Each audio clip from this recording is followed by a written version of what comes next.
I remember back in the 60s as a teenager, we used to go to Lincoln Beach all the time. My brother, my two brothers and myself, because my sister was a little baby at the time.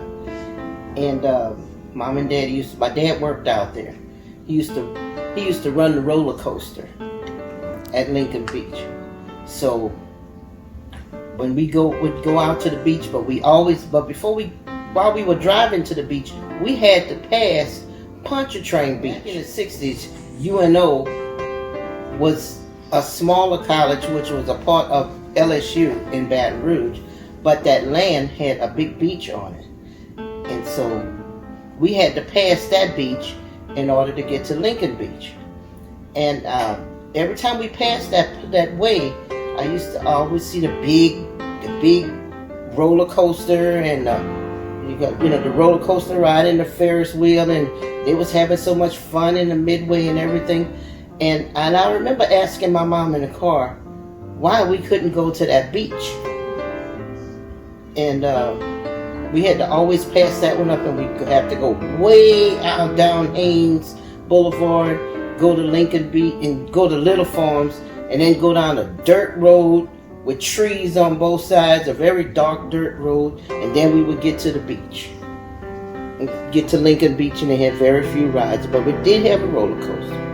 So anyway, my mom told me when we passed that beach, she said, she never really told us exactly why we couldn't go to the beach. She just said that it was just not a beach where we could go. And we just left it at that. So we just took it and we just kept going, and we went to the beach and we had fun. And but I never knew back then that we were not allowed at that beach. And when I say we, I mean black people were not allowed at that beach. I didn't know that until I was a grown person and Pontchartrain Beach had closed down. But we used to have fun back at Lincoln Beach. It was right on the edge of the water. We still went out there and we had fun, and we played in the Gulf, and we had the little things that we had back there. It was just the fact that we had to go. And if you went at night, it was pitch black going back there. I remember that part too. So there's just a lot of memories, back in the 60s, and when we had to make our own fun. But we just, at the time, my mom and dad shielded us against racism and prejudice a lot. They didn't really explain it to us, but we didn't really understand a whole lot of what was going on, because we were too busy staying in our neighborhood and having our own fun and not really wondering what the rest of the world was doing. We knew Malcolm X was around, we knew Martin Luther King was around, but King never really came to Louisiana. Per se, we had heard about him only on television. And then at the time when he was advocating, a lot of black people didn't agree with him at first, because they thought he was just riling things up and just, stirring things up and messing up the status quo. But they didn't fight him on it. They just didn't kind of agree. They just took a passive role in it. But with Malcolm X, it was, we heard about him in New York, and he was a little bit more militant. And then, it was just, but we never experienced that firsthand. We just heard about it. A little pieces here at a time. But I do remember one thing. Is the Civil Rights Act of 1964. I was in 8th grade. We were sitting in the classroom. And when we got the bus to come home, the Galvez bus, which had to come through from uptown, what we considered uptown, to the lower 9th Ward, which means we had to pass William Frantz Public School. The bus used to pass right in front of William Frantz. And we could not figure out why there was this big mob of people around William Frantz. They were just protesting and knocking over cars and throwing bottles, and it was horrible. But we were on the bus. We did not know what was happening because we were coming home from school. And all I know is the bus driver, I remember the bus driver, he was a black guy. And what the bus driver did, I think he saved us all.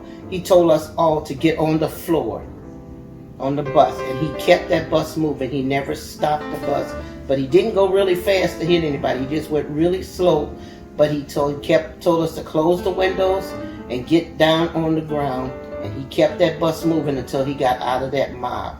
By the time I got to the bus stop, to our bus stop, my mom was at that bus stop waiting on us, and she snatched us off the bus. We three, me and my two brothers, and hurry up and took us the 2 blocks we had to walk home. We got inside and we stayed inside. Come to find out later, President Johnson had just signed the Civil Rights Act of 1964, and those were the kids that were going to William France, segregating that white school. Yeah, and we found that out on the news, and just think, I drove right through it and didn't even know what was going on. Wow. So I'll never forget that mob as long as I live. They tore up New Orleans. White folks tore this place up because black kids went to that school. I think it was 2 black kids went to William France Public School, which is now on the national news in the history. 1963, I was in 8th grade at Holy Redeemer Elementary School. The principal came in the classroom and she was crying. And we didn't know what was going on. It was the middle of the day, and we didn't know what was happening. She came in, she stopped the classes, and she said, "The president's just been shot, President Kennedy." And they sent us all home for the day, because that was another big thing, our big protest and whatever out in New Orleans here. It was 1963. Today. The protests going on today are just, I think they're necessary. The only problem is they should not be necessary, because the things that I just talked about happened 50 years ago. And the same thing is happening right now. And in 50 years, we protested back then. And, we went through racial injustice back then. My uncles and my dad and my uncles fought in World War II. Okay? And when they came back here, they could barely get jobs. They wound up working in a sugarcane factory. We had social injustice then. We always had a problem with the police and this, that, and the other. Malcolm X and Martin Luther fought for the rights of black people. They fought back in the 60s, which was 50 years ago, and nothing's changed. Or not much has changed, I should say. They fought for the things that we have now, and we appreciate it but this is ridiculous that now in 2020 we are still fighting for the same rights that we wanted when we first got to this country, when we were first informed that we were free from being slaves, and that we were supposed to get the things that we could get and live as free people and mind our business, and that's what we did. But some people just won't let us do it. And I think it's horrible now that 50 years later, we are still fighting for the same civil rights. Still fighting for My us. advice to the people that are fighting is to keep fighting. To keep fighting, I mean not physically, but keep protesting. Keep bringing it up. Keep bringing that subject to the forefront. Because just remember, it may not be in our generation.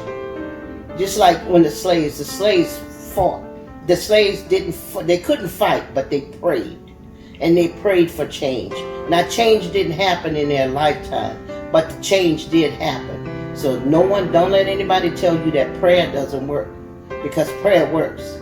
Because those slaves prayed their way out of slavery.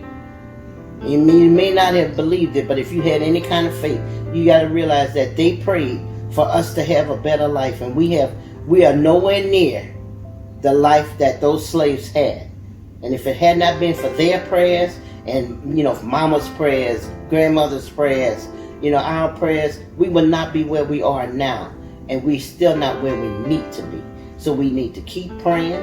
We need to keep protesting and bringing these plights to the forefront. Because just as our generation is changing, their generation is changing.